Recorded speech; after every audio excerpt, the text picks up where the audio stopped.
হরে কৃষ্ণ।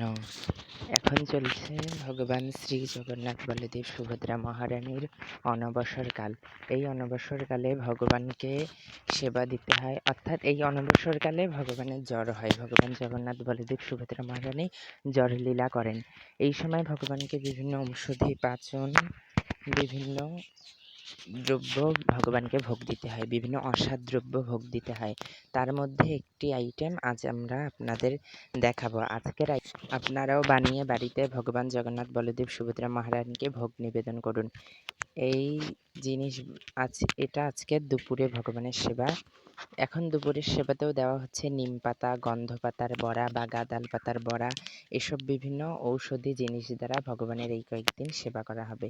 আর এখানে সবার আগে আমি দুধের স্বর জলের সঙ্গে মিশিয়ে নিচ্ছি এবং এরপর দিয়ে দিচ্ছি গোলমরিচ দুটো, এরপর দিয়ে দিচ্ছি সামান্য একটু চিনি এবং এরপর ভালো করে নেড়ে নিচ্ছি।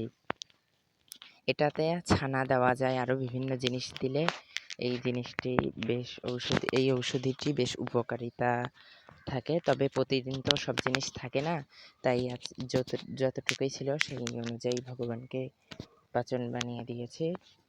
এখন এই পাচনটি একটি গ্লাসে ঢেলে তুলসী মঞ্জুরি, তুলসী পত্র বেশি করে দিয়ে ভগবান জগন্নাথ বলদেব সুভদ্রা মহারানীকে ভোগ নিবেদন করুন। হরে কৃষ্ণা।